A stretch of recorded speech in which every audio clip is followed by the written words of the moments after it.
Tilray's fourth quarter 2020 earnings conference call. At this time, all participants are in a listen-only mode. A brief question-and-answer session will follow the formal presentation. If anyone should require operator assistance during the conference, please press star 0 on your telephone keypad. As a reminder, this conference is being recorded. I would now like to turn this conference over to your host, Mr. Rafael Gross, Investor Relations. Thank you. You may begin, sir. Good afternoon, and thank you for joining us on Tilray's 2020 full fiscal year and fourth quarter earnings conference call and webcast. On with me today are Brendan Kennedy, Chief Executive Officer, and Michael Krutek, Chief Financial Officer. Before we begin, please remember that during the course of our discussion, management may make forward-looking statements within the meaning of the Private Securities Litigation Reform Act of 1995 as amended. These statements are based on management's current expectations and beliefs that may prove to be incorrect and involve known and unknown risks and uncertainties. Actual results could differ materially from those described in these forward-looking statements. Please refer to Tilray's reports filed from time to time with the United States Securities and Exchange Commission and Canadian securities regulators, along with the earnings press release issued today for a detailed discussion of the risks that could cause actual results to differ materially from those expressed or implied in any forward-looking statements. On December 16, 2020, Tilray and Aphria announced their plans to combine the two companies and create the world's largest global cannabis company by revenue. In connection with the proposed transaction, Tilray will file a proxy statement on Schedule 14A containing important information about the proposed transaction and related matters, and Aphria will file a management information circular. Additionally, Tilray and Aphria will file other relevant materials in connection with the proposed transaction with the appropriate securities regulatory authorities.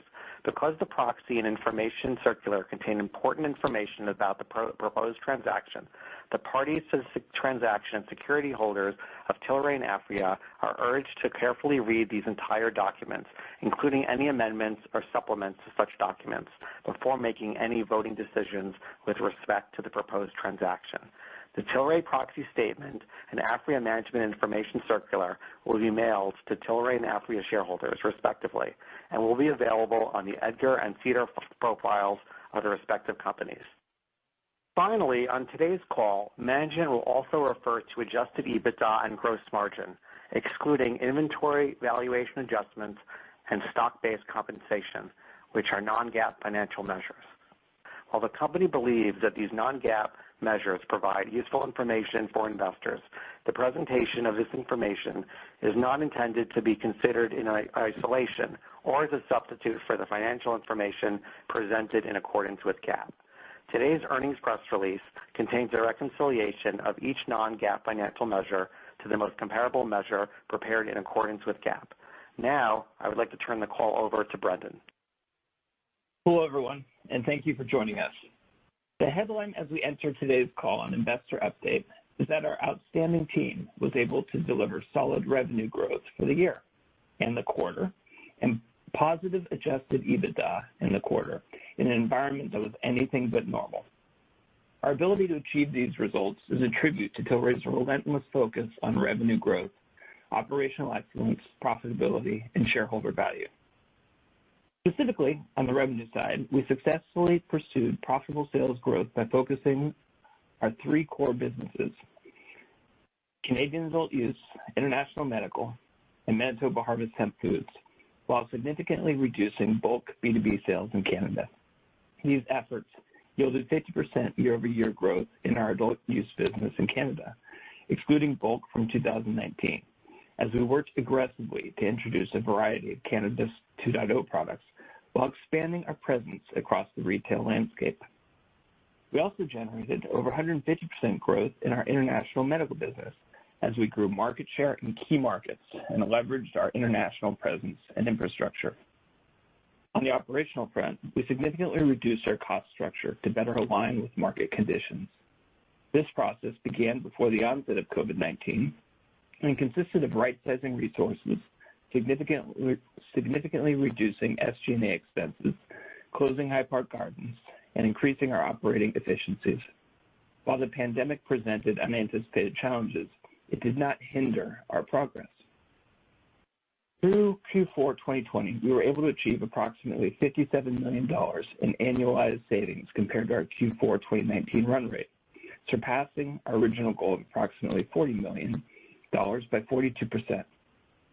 Notably, however, we did not allow our cost-cutting efforts to distract us from our revenue growth goals.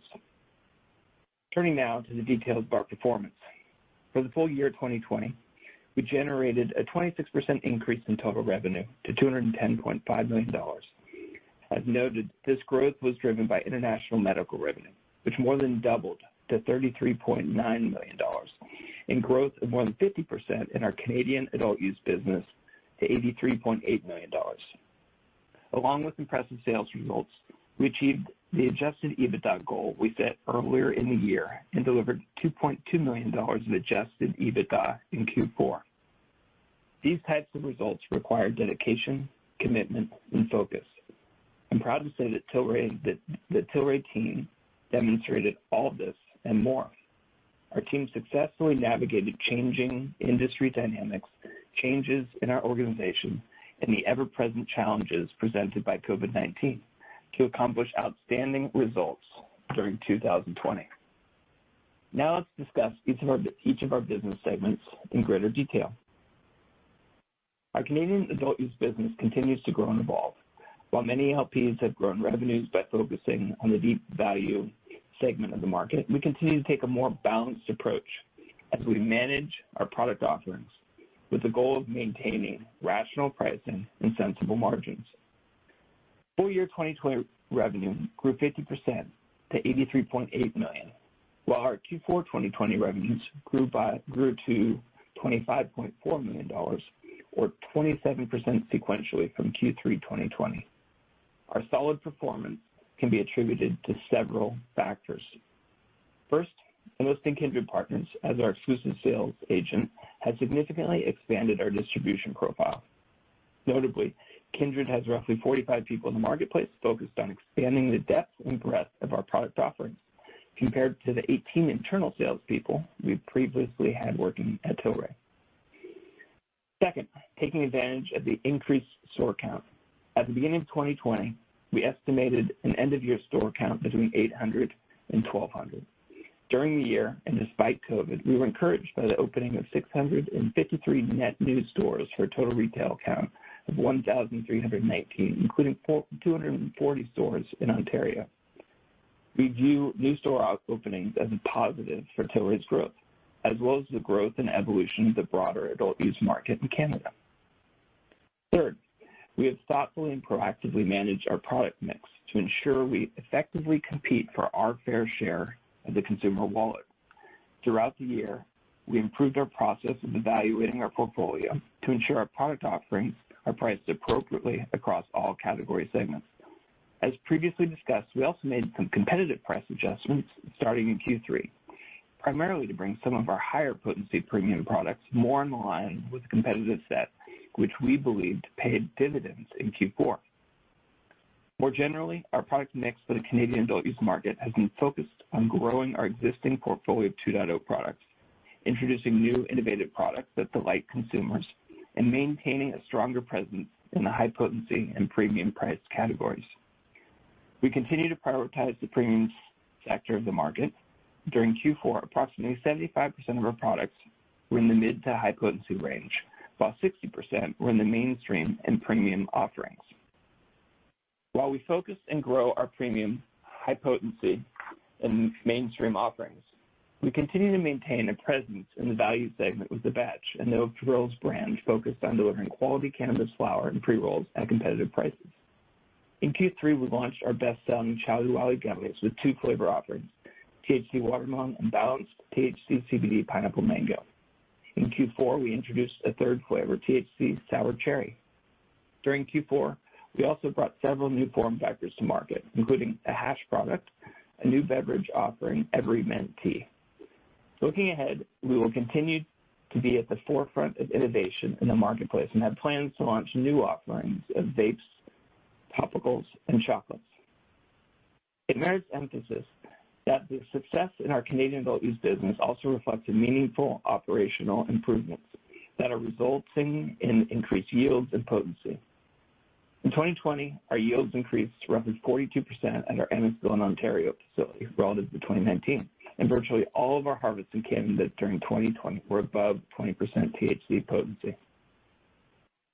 We view the ingredients driving success in our Canadian adult use business as the power of partnerships, smart, disciplined retail growth, a dynamic and appealing product mix, and operational excellence.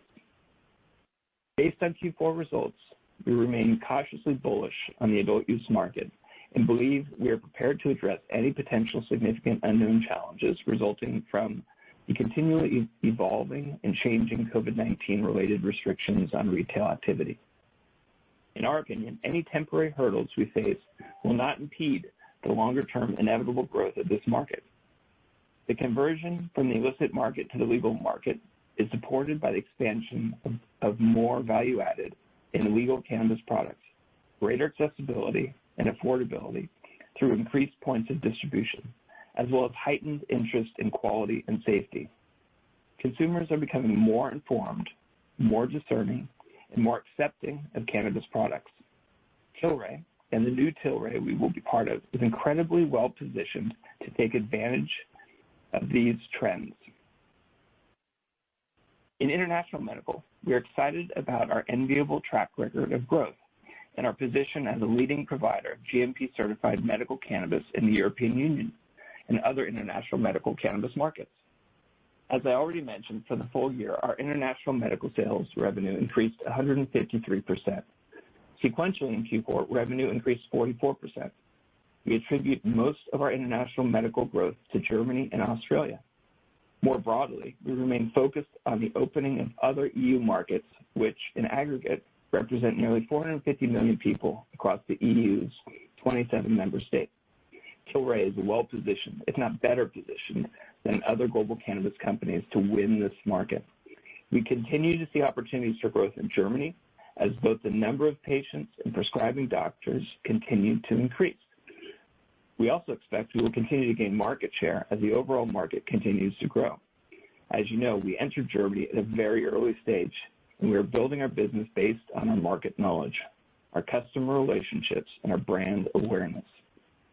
All these elements position Tilray to generate ongoing revenue growth as the market expands, similar to what occurred in Canada some 6 to 7 years ago. We're further encouraged by the early performance of our relationship with Hermosan. In early December, we announced the signing of a cooperation agreement with Hermosan for the promotion of medical cannabis extracts in Germany. Hermosan is primarily focused on pain therapy and neurology and is part of the Lupin Group, an international corporation that sells innovative drugs and generics. The Hermosan team canvasses doctors and prescribers' offices to familiarize them with Tilray products, our GMP quality standards, and our reliable supply. We believe this strategic partnership will continue to expand Tilray's presence in Germany. At the end of 2020, our Phase 2 expansion at our GMP-certified Portugal facility is substantially complete. Over the next 90 to 120 days, we will finish work on the small outstanding items and start commissioning the new growing area. As we have discussed for some time, our facility in Portugal is the cornerstone of our long-term commitment to expanding our presence and leadership as a supplier of GMP-certified medical cannabis throughout Europe. As you know, our EU campus and cultivation site in Portugal consists of a fully GMP-certified facility and includes an outdoor cultivation plot, a state-of-the-art glasshouse growing area, and a manufacturing facility. This facility serves as our international hub for R&D and primary source of supply for EU medical markets and select other international markets. In France, we recently announced that Tilray has been selected by the French National Agency for the Safety of Medicines and Health Products to supply GMP-certified medical cannabis products for a prescription experiment. Beginning in Q1, we will be supplying GMP-produced medical cannabis products from Portugal to serve French patients in need for the duration of the French experiment, which is expected to last 18 to 24 months. We expect patient counts to expand quickly during the initial study and even more rapidly once there is broader approval of the program. Obviously, we are very pleased and optimistic about the prospects for the French program, and our well-established European team gets all of the credit for making this happen. This outcome is but another example of how our commitment to and experience in the European market continues to accelerate our business interests. Our European milestones also include the following important events. We received the first and only market authorization to offer medical cannabis products in Portugal. We announced a partnership with World Pharma Biotech in the first export of medical cannabis from Portugal to Spain. World Pharma will produce the first medical cannabis products for clinical trials in Spain with Tilray GMP-certified medical cannabis. And just last week, we announced a new agreement with Grow Pharma to import and distribute Tilray medical cannabis products in the United Kingdom. This new agreement gives doctors and patients access to a sustainable supply of Tilray's full range of pharmaceutical-grade medical cannabis flower and oil products. With these exciting new developments, Tilray medical cannabis products will now be available to patients in 17 countries around the world.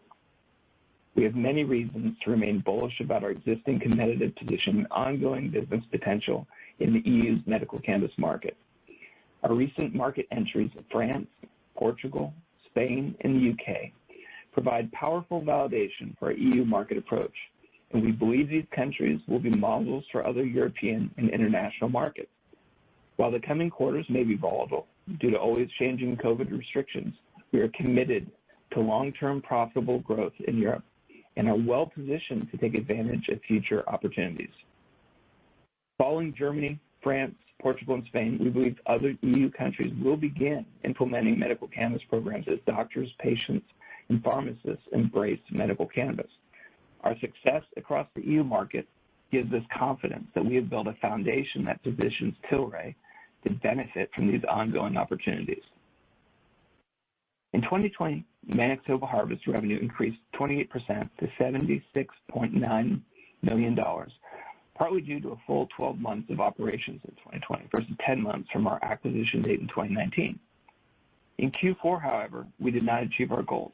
Q4 2020 hemp revenue decreased 18% to $15.3 million compared to the year-ago period and 23% from Q3 2020.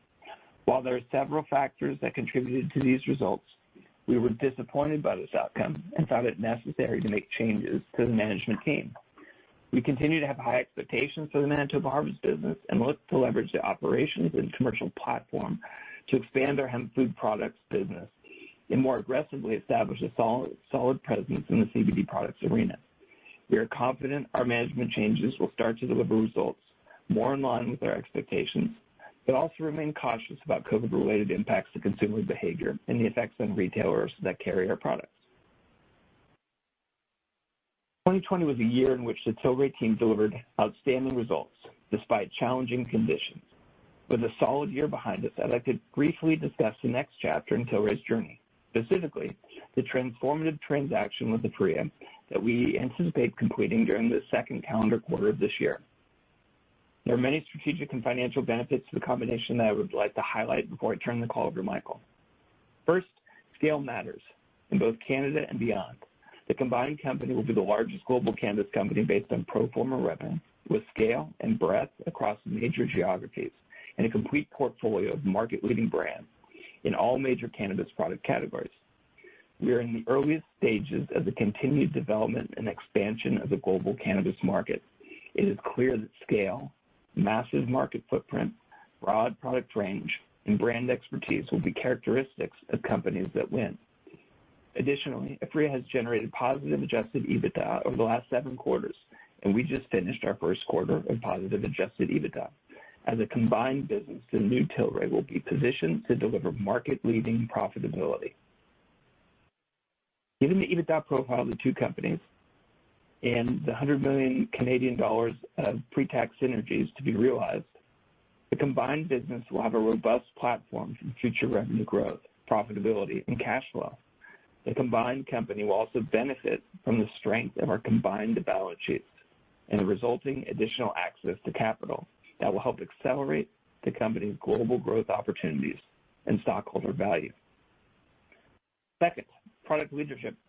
The combined company will have a portfolio of carefully curated and complementary brands in every major cannabis category, including flower, pre-roll, oils, capsules, vapes, edibles, and beverages, and across all consumer segments: economy, value, core, mainstream, and premium. We will also have a leading Canada adult use retail market share of approximately 17%, which is roughly 700 basis points higher than the next closest competitor. Third, we will have an unrivaled European platform and be able to pursue international growth opportunities with an end-to-end EU GMP supply and distribution chain. This includes our European EU GMP cannabis cultivation and production facility in Portugal and Aphria's German medical cannabis distribution footprint that reaches more than 13,000 pharmacies. Fourth, we will be able to enhance our presence and infrastructure in the United States by leveraging the Sweetwater and Manitoba Harvest businesses. The presence of these two leading brands position the combined company to establish a commanding presence in THC products when THC is federally legalized. The combined company will be able to leverage Sweetwater's craft beer manufacturing and distribution network to build brand awareness via craft beers, hard seltzers, and other beverages, as well as Manitoba Harvest brand presence and distribution in hemp and wellness products to capture market opportunities in the CBD and THC spaces as market regulations permit.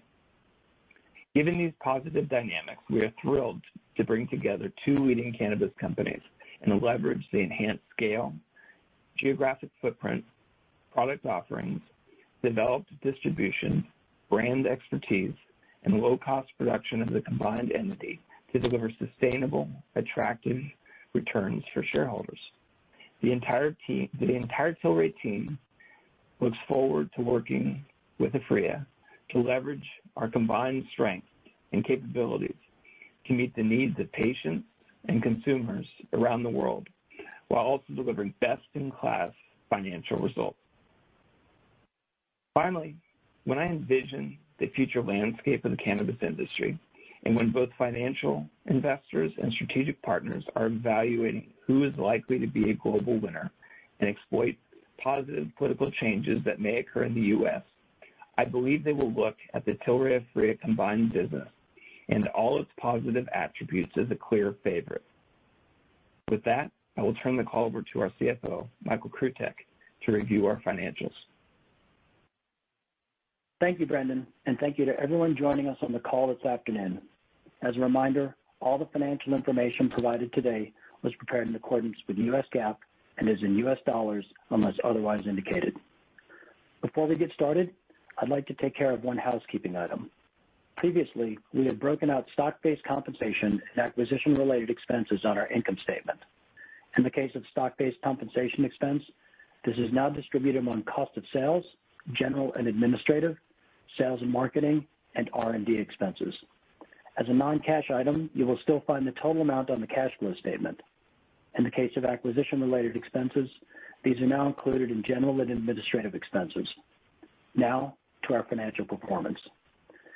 As our financial performance demonstrates, we made significant progress during 2020 to transform and strengthen our business, drive solid revenue growth, and deliver against our adjusted EBITDA goal. Our team around the globe has done an incredible job executing on ambitious initiatives while also prudently managing the business through pandemic-related challenges. In doing so, the entire organization came together to meaningfully grow our top line, substantially reduce our costs, and noticeably improve our gross margins. Our team has also prepared us for the next phase of Tilray's evolution as we look to combine the Tilray business with Aphria to create the world's largest cannabis company by revenue. Now to our year-end results. Q4 2020 total revenue of $56.6 million was up 21% compared to the same quarter last year. This consisted of robust growth in our international medical, adult use, and Canadian medical channels, which was partially offset by declines in our bulk and hemp product channels. Excluding bulk cannabis sales, segment revenue mix in Q4 2020 was 73% cannabis and 27% hemp, compared to 57% cannabis and 43% hemp in Q4 last year, and 60% cannabis and 40% hemp in Q3 2020. Excluding bulk sales, cannabis segment revenue increased 69% to $41.2 million compared to $24.3 million in the same period last year. The increase was driven by a 191% increase in international medical sales to $11.7 million, a 49% increase in adult use sales to $25.4 million, and a 20% increase in Canadian medical sales to $4 million. Bulk sales were essentially reduced to zero as we plan to sell through this channel on an opportunistic basis, primarily to help manage inventory levels in certain products. As previously indicated, we will continue to focus our efforts on higher margin opportunities. The growth in adult use is attributable to several factors, including improved presence in retail outlets, partly due to the relationship we established with Kindred starting in Q3 2020, the launch of our Cannabis 2.0 products starting in December 2019, and more active management of our pricing strategies across brands, product lines, and locations. In Q4, 2.0 products accounted for approximately 20% of adult use sales and has contributed to our growth in the adult use channel, in part due to the introduction of new form factors, including the launch of our hash product in Q4 and exciting new flavors in the case of our gummy lineup. The growth in Canadian medical is mostly attributable to growth of renewal prescriptions, the launch of vapes as a medical form factor early in the year, and some increased pricing due to mix shifts in the back half of the year. As Brendan mentioned earlier, our growth in international medical was generally attributable to solid performance in our German business, but was also complemented by strong results in our Australian market. Our cannabis segment mix continues to evolve, and in Q4 2020 was made up of 62% adult use versus 60% in Q4 2019 and 63% in Q3 2020, 28% international medical compared to 14% in the year-ago period and 26% in Q3 2020, 10% Canada medical versus 12% in the year-ago period and 11% in Q3 2020, and essentially no bulk sales during 2020, while they represented 14% in Q4 2019 and 24% for all of 2019. Q4 hemp segment revenue decreased 18% to $15.3 million compared to $18.7 million for the same period last year and $20 million in the prior quarter. The decrease was mostly due to a major customer working down their inventory of Manitoba Harvest branded product as they moved to a private label strategy, compounded in part by shifting consumer behavior due to COVID-19 and the lack of clear strategic direction of the business that led to our decision to make management changes. The results of this quarter notwithstanding, we believe the Manitoba Harvest business will regain its footing in the coming quarters and will provide a solid platform from which to further expand and grow hemp food products and also establish and grow our presence in the CBD category. On a sequential basis, excluding bulk sales, revenue increased 10% in Q4 2020 to $56.6 million from $51.4 million in Q3. Below the surface is a good news story in all cannabis segments. International medical grew 44% to $11.7 million. Canada adult use improved 27% to $25.4 million, and Canada medical increased 24% to $4.2 million. These robust increases in sales were partially offset by a 23% decline in hemp product sales. Total kilogram equivalents sold decreased 54% to 6,830 in Q4 2020 from 15,039 in the prior year's Q4. The decrease was primarily due to the conscious lack of bulk sales in 2020. Our average net selling price per gram of cannabis in Q4 2020 was $5.97, a 118% increase or $4.09 from the $1.88 during the same period in 2019, and a slight 2.9% decrease from our reported selling price of $6.15 in Q3 of this year. The increase was versus 2019 was due to a continued shift in distribution channels and product mix, including growth in international medical sales, a shift in sales to higher potency and higher priced products in the adult use market, and the continued growth of Cannabis 2.0 products in Canada. The decrease from Q3 was due to the accelerated sales growth of cannabis flower and products in the Canadian adult use channel during Q4. Going forward, we expect our average selling price per gram to remain stable or increase over time as sales of international medical cannabis and 2.0 products in the Canadian adult use market continue to make up a larger percentage of our sales mix. As Brendan indicated, we expect to see additional European countries permit the use of medical cannabis in the reasonably near term, and we are positioned well to capitalize on these opportunities. Our average cannabis cost per gram increased to $3.72 compared to $1.53 in the fourth quarter of 2019 and decreased from $4.23 in the third quarter of 2020. The year-over-year increase was the result of lower kilograms sold due to the discontinuation of bulk sales and partly due to increased sales of Cannabis 2.0 products, which have higher costs than dried flower. The decrease in Q4 is attributable to additional realization of cost-cutting measures and better absorption rates in Portugal.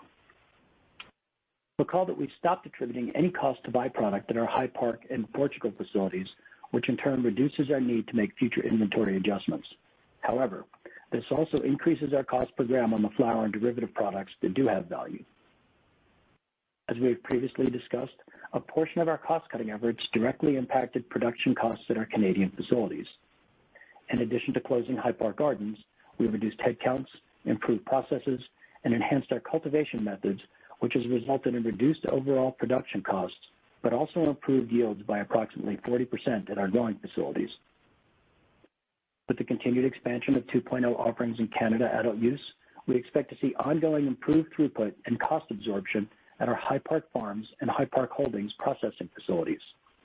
In Portugal, we also expect to see ongoing improvements in our production costs as our international medical sales grow and our cultivation assets come fully online during 2021. Gross margin for Q4 2020, including inventory valuation adjustments, increased to 29% from negative 121% in the same period last year and 7% during Q3 2020. Excluding inventory valuation adjustments and stock-based compensation, gross margin for Q4 2020 was 36.4%, which represented a 1,400 basis point increase from 23.1% in the year-ago period, and a roughly 400 basis point increase from 33.4% in Q3 2020. Gross margin for cannabis, excluding inventory valuation adjustments and stock-based compensation, increased to 36.9% in Q4 2020 from 15.5% in the year-ago period and from 27.4% in Q3 2020. The sequential increase in gross margin was partly due to increased international medical sales and lower costs at our production facilities resulting from our cost-cutting measures. Looking ahead, we expect to see continued margin expansion due to the full realization of our cost-cutting measures, additional process improvements, more throughput at our facilities, and better fixed cost absorption, complemented by a rational pricing strategy on the front end of our business. Gross margins for hemp, excluding inventory valuations and adjustments, remained flat at 35% in Q4 2020 compared to 35% in the year-ago quarter and 43% in Q3 2020. As previously indicated, these reductions are largely due to a major customer shift to private labels products. Going forward, we expect hemp margins to fluctuate between the mid-30s to mid-40s as we work to offset the negative margin impacts with new distribution of higher margin products. Moving to expenses, excluding impairment charges, acquisition-related expenses, net loss from equity method investments, and stock-based compensation, Q4 total operating expenses were $23.8 million, a $31.4 million decrease compared to the prior year quarter, and slightly below the $24.8 million in Q3 2020. These favorable expense comparisons reflect the significant progress we made over the past few quarters in aligning our cost structure with the current business environment and strengthening our position as a leaner and more efficient leader in the cannabis and hemp industries. Over the course of 2020, we eliminated close to 500 positions and achieved an annualized savings impact net of severance costs of $40.3 million. These headcount reductions, combined with our already implemented efforts to achieve operating efficiencies, resulted in approximately $58 million annualized cost savings versus our Q4 2019 run rate cost structure. As Brendan noted, our cost savings measure began before the pandemic and were not in direct response to its subsequent impacts. Net loss for Q4 2020 was negative $2.9 million, or negative 2 cents per share, compared to net loss of $219.2 million, or negative $2.14 per share in Q4 2019, and a net loss of $2.3 million, or negative 2 cents per share in the third quarter of 2020. Adjusted EBITDA for Q4 2020 was positive $2.2 million compared to the adjusted EBITDA loss of $35.6 million in Q4 last year. This was a significant achievement and, as you know, was a goal we established late last year. The improvement in the year-over-year adjusted EBITDA is due to our significant efforts to reduce costs, improve our operating efficiencies, improve revenue mix, and our ability to accelerate sales in key segments. On a sequential basis, our adjusted EBITDA was a $3.7 million improvement from the negative $1.5 million loss in Q3 2020. The delta is attributable to improved gross margins and reduced costs. Regarding some balance sheet activities, in November, we exchanged approximately $197.2 million in aggregate principal amount of our 5% convertible senior notes due 2023 for approximately 17.3 million shares of our Class II common stock. Following the exchange transactions, approximately $277.9 million in aggregate principal amount of the notes remains outstanding. The purpose of the transaction was to opportunistically reduce our debt and eliminate approximately $9.2 million in annual cash interest costs. We ended Q4 2020 with cash and cash equivalents of approximately $189.7 million, representing an increase of $34.5 million from $155.2 million at the end of Q3 2020. Since December 31, holders of our warrants have exercised 12.1 million shares for proceeds of $75.4 million. As of February 16, our cash and cash equivalents stood at $261.3 million. Turning to the future, as you know, we are working to complete our business combination with Apria and expect the transaction to close during Q2 of this year. We view this transaction as a win-win. It brings together two leaders in the cannabis industry that share a culture of innovation, brand development, and quality cultivation that are positioned to strategically exploit current and future international acceptance of cannabis products. As a combined company, we intend to pursue opportunities for accelerated growth with a leading portfolio of branded products designed to help patients and delight consumers. We will have the balance sheet strength and flexibility to access capital on favorable terms. We will focus on delivering the identified approximately 100 million pre-tax synergies during the first 2 years after the transaction closes, and we will focus on achieving attractive returns for stockholders. I'll now pass it back to Brendan. Thank you, Michael. Before we turn over the call for questions, I want to take this opportunity to thank you for supporting Tilray's success since our company came to life in 2013. The list of firsts from that point on are numerous. We were the first GMP-certified medical cannabis producer in North America, one of the first producers to be licensed by Health Canada for medical and adult use production and distribution, the first licensed producer to legally export medical cannabis from North America to Africa, Australia, Europe, and South America, and the first producer to receive cultivation licenses from the national governments of 2 countries, Canada and Portugal. We also established a world-class medical advisory board, which helped to guide our research and ensure that not only was our medical product efficacious, but that we were able to help patients in real time. We built a global production and distribution footprint, including our state-of-the-art, low-cost GMP-certified production facility in Portugal, and we entered into industry-disruptive partnerships and alliances with iconic global brands, giving us critical competitive strengths. Based on our success, we were the first cannabis company to complete an initial public offering on a U.S. stock exchange, which further supported and accelerated our growth. Throughout that time, the industry has evolved and advanced, and the new Tilray will be ideally positioned to continue to drive forward the global cannabis market and create value for all our stakeholders.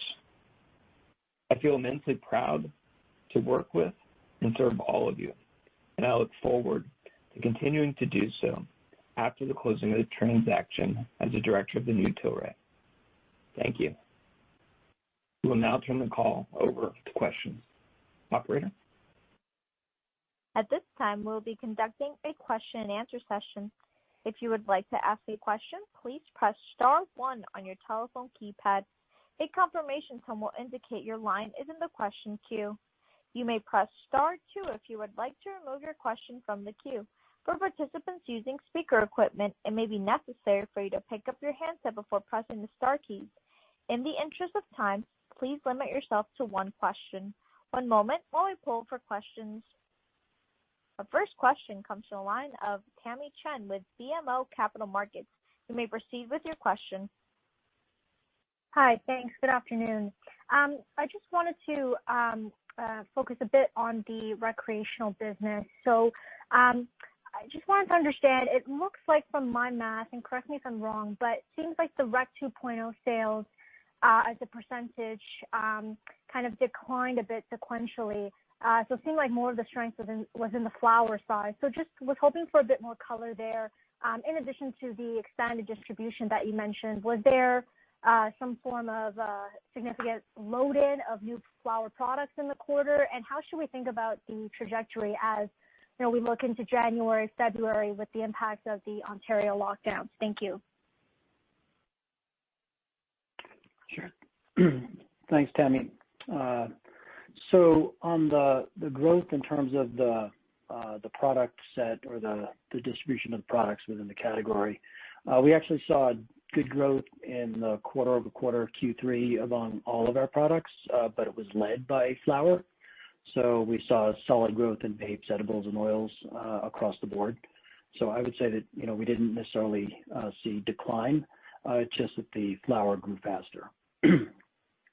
So that was the first part of your question. In terms of the added distribution, what we've seen is that, and this is, I guess it's a little bit hard because it's somewhat self-reported, but on a self-reported basis, what we're seeing is that we probably have increased our reach in the marketplace listings by about 100 plus, 120 listings or so. And in terms of points of distribution, we're probably talking about something in excess of 1,000 to 1,250. So I think that that's a combination of a bunch of things. It's new products in new markets. It's existing products or new products in existing markets. So it's a combination, and we think that a good portion of that is both our own team working internally and maintaining the relationships that we've got with the provincial boards, as well as the relationship that we've got with Kindred, where they've got more breadth and depth in terms of the reach that they've got compared to the number of people that we had out in the marketplace. And then, I think for us, relative to where things are in the first quarter here, is that it's kind of real time, and I don't know that we've got true visibility quite yet. What we're seeing is that the provincial boards are getting more, sophisticated in their approach to carrying products and what they have on the shelf.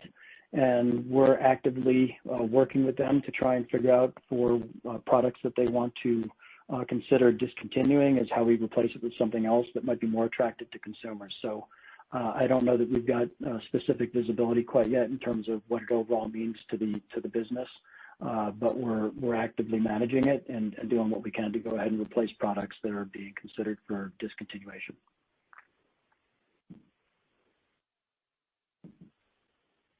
Our next question comes from the line of Aaron Gray with Alliance Global Partners. You may proceed with your question. Hi, good evening, and thanks for the question. So for me, I wanted to just ask a quick question on Manitoba Harvest. So just to get some more color in terms of kind of the reasoning for some of the management changes. So I realized that down a pretty good amount sequentially. You talk about a shift to private label for a large customer, which seemed to avoid not only on sales but also on margin. So just want to kind of talk about maybe the overall trend that you think you're seeing there on the hemp side. Do you think that's a trend that other customers might do going forward in terms of switching to private label that further kind of impacts the margin profile, or kind of what are the changes you're hoping the new management team will bring to hopefully turn around that segment for you guys? Thanks.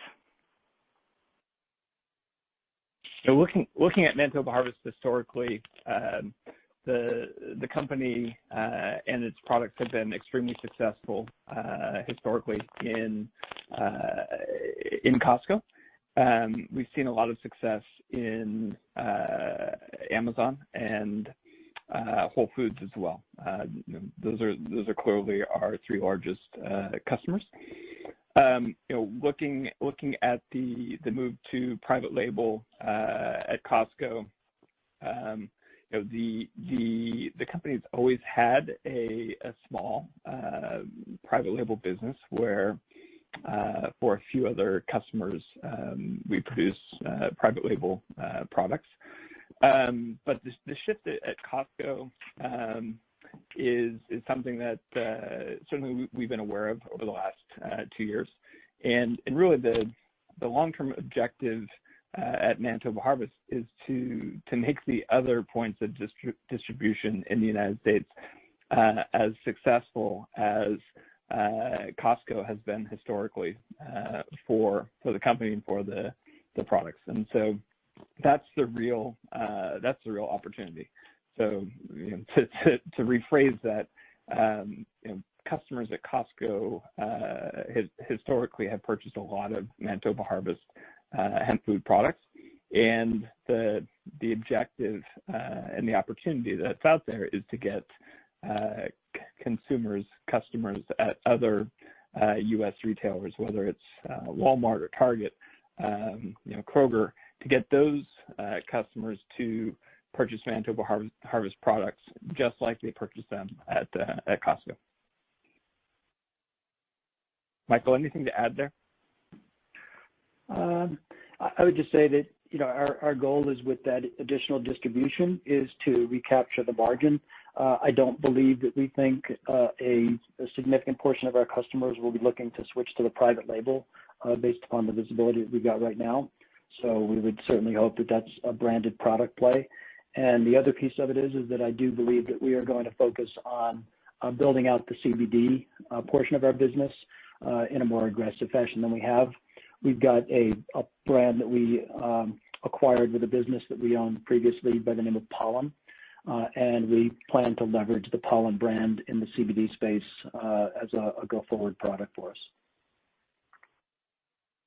All right, great. Thank you.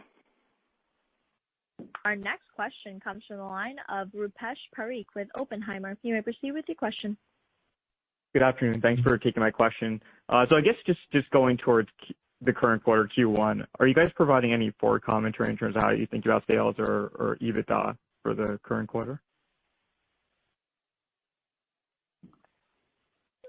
Rupesh, I think if this were not, but let me start out. So I think we're really pleased with the results that we delivered for 2020 in its entirety, and specifically in Q4 on the commercial side of the business, the cost side of the business, and obviously down through the EBITDA line. There are obviously a lot of moving parts due to COVID, and absent a COVID environment, I think that we would probably be in a place to provide a bit more guidance, but just given all the moving parts that we've got and the unusual circumstances that we're facing, I just don't know that we can give real solid guidance at this point to say that here's how we feel things are going to turn out over the coming quarter or quarters. We're relatively bullish on where the business sits right now, and we feel good about the progress that we've made. We feel good about the progress that we continue to make and the opportunities that are in front of us. But I don't know that we're in a position to be given specific guidance. Okay, great. I'll pass it along. Thank you. Our next question comes from the line of Vivian Acer with Cowen and Company. You may proceed with your question. Hi, this is Steve Schneiderman pinch hitting for Vivian tonight. On the adult use side of the business, which you indicated was primarily driven by flower, as well as the other product lines. But within flower, at what price point did you see the most market traction given the reset that you guys did in the third quarter? Thank you. Yeah. Well, I'd say, Steve, and let me just pull up some information here.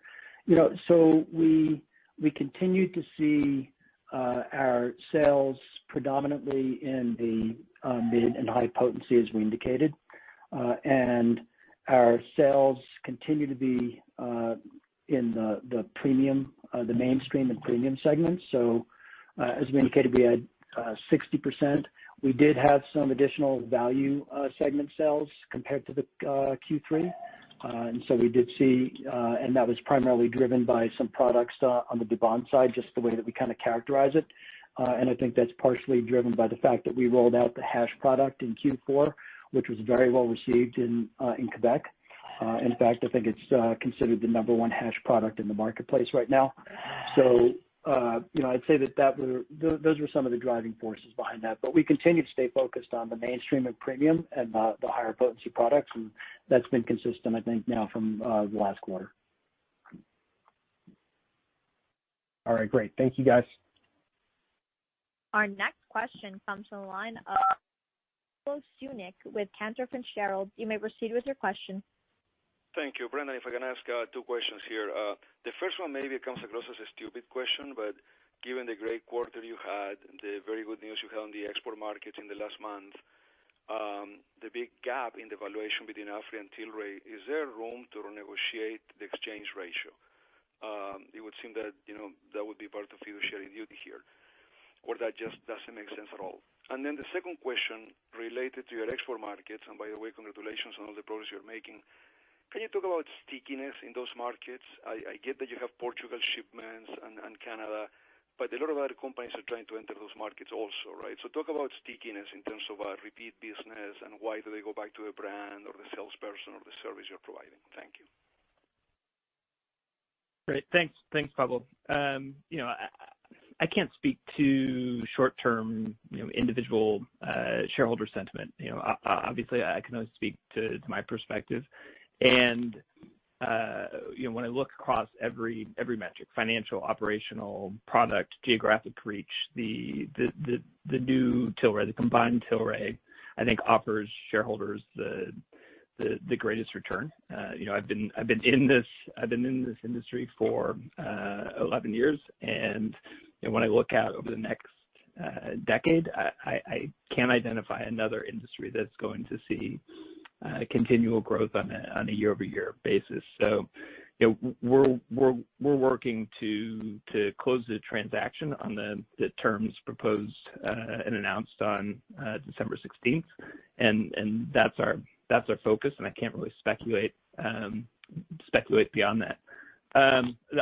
In terms of the second question, we're finding that it's extremely sticky. We're seeing, despite sort of new entrants into the market, we're seeing our market share grow in Germany, and we've seen it grow on a quarter-over-quarter basis really throughout the last 2 years. And it grows because the purchase process is just different, right? The patient goes to a doctor, the doctor prescribes the products, the patient then goes into the pharmacy, and the pharmacist distributes the product. And so we're seeing, I would say we're seeing more stickiness and more brand loyalty in international pharmaceutical markets than you see certainly on the adult use side in Canada. And we see that stickiness not only in Germany, but we see it in Australia and New Zealand. And I think that's part of the rationale behind some of the announcements that we've made over the last 6 to 8 weeks in terms of Hermosan in Germany and product registration, market authorization in Portugal, the export to Spain, the agreement in the UK, and the announcements regarding France.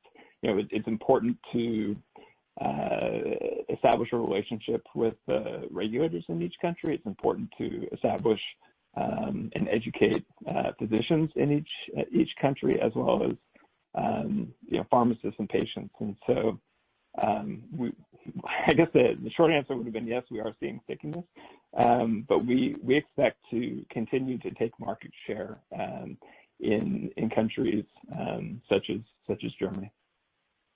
Great, thank you. Our next question comes from the line of Michael Lavery with Piper Sandler. You may proceed with your question. Thank you. Good evening. I just wanted to come back to the U.S. You certainly believe you're well positioned for that, and I think referred to yourselves as a clear favorite for succeeding. And I think you touched on some of the reasons why, but I'd love to understand maybe a little bit of your thinking on timing. In part, maybe what you expect from regulatory reform, and then a little bit related to just in terms of the timing piece of it. As far as some of the advantages you point to are things like the Afria brands. Do you have any ability to be working with them at all now to do any planning? How actively are you, trying to prepare for a U.S. entry? So on the medical side, we're very active. We have we're one of the few companies that has performed multiple imports into the U.S. with DEA and FDA approval.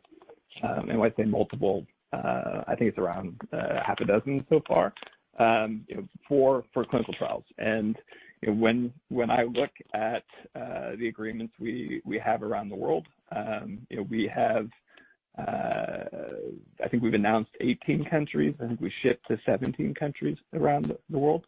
And when I look at the U.S., I think that there's going to be an opportunity to import medical cannabis, just like we import medical cannabis to 17 other countries around the world. I think there's going to be an opportunity to import a pharmaceutical grade, GMP certified medical cannabis product for distribution in the U.S. through a more pharmaceutical supply chain. So really outside of the MSO model. And so I think that's a huge opportunity, and I think it's something that relatively few international companies are prepared to do. And there's almost no GMP product available inside of the U.S. And so I think that's a huge opportunity. It's something we are aggressively pursuing. When it comes to the adult use market in the U.S., we continue to pay very close attention to regulatory changes, new states legalizing for adult use. I think this year is going to be unique in that you will see more states legalized through the legislative branch rather than through ballot measures and ballot initiatives. Although I think that in November it's a possibility that you'll see a state like Ohio legalize through a ballot measure, and then 2 years out, a year from this November, I think you'll see another 4 or 5 really Republican states legalize adult use cannabis and medical cannabis. The key thing we're paying a close attention to in the U.S. is really the distribution model. We're seeing a battle take place right now between the existing MSOs and the tobacco companies. There's been lots of press recently about some of the lobbying that Altria has been doing in the U.S. And then thirdly, the U.S. alcohol companies. And so the big question we have is, which model is it going to be in? I have a pretty strong opinion that the existing MSO adult use model is not going to be the model of the future. I think it looks more like tobacco. I think it looks more like alcohol. And I also think that adult use cannabis products will cross state lines. You will see interstate commerce. And I think that's going to be extremely disruptive to entrenched players, extremely costly to entrenched players. And so that's what we look at. And that's what I imagine the combined company will look at when it comes time to deploy capital in the U.S. And can you touch on the timing piece of when you think that might come?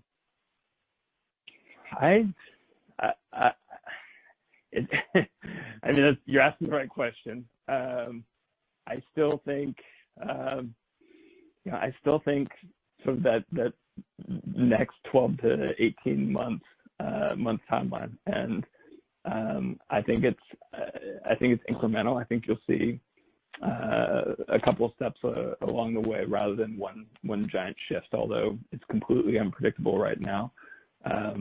Looking at 95% of Americans believe medical cannabis should be legal. 68% believe adult use should be, and so it's one of the few issues that have bipartisan support, certainly amongst the voters, but also in Congress. And so it could be 2 months from now, but I'm sort of still looking at that 12-month timeline, 12 to 18 months from now.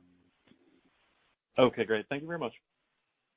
Ladies and gentlemen, we have reached the end of today's Q&A session. I would like to turn this call back over to Mr. Brendan Kennedy for closing remarks. Great. Thank you, operator. To conclude, we're proud of our Q4 results and are ready to take our business to the next phase by bringing together two cannabis industry leaders, Tilray and Aphria. The combined company will have an unmatched geographic scale, broad and deep product and brand portfolio, and we'll be able to leverage the combined strengths and capabilities of both our companies to meet consumer needs and advance patient care around the world. With a strong financial profile, low-cost production, leading brands, distribution network, and unique partnerships, we believe the combined company will be well positioned to deliver sustainable, attractive returns for shareholders. I'd like to thank the Tilray team for their commitment to our mission of improving people's lives through the power of cannabis and hemp. I'd like to thank all of you for your interest in Tilray and your participation on our quarterly call. Have a pleasant evening. Thank you. Thank you for joining us today. This concludes today's conference. You may disconnect your lines at this time.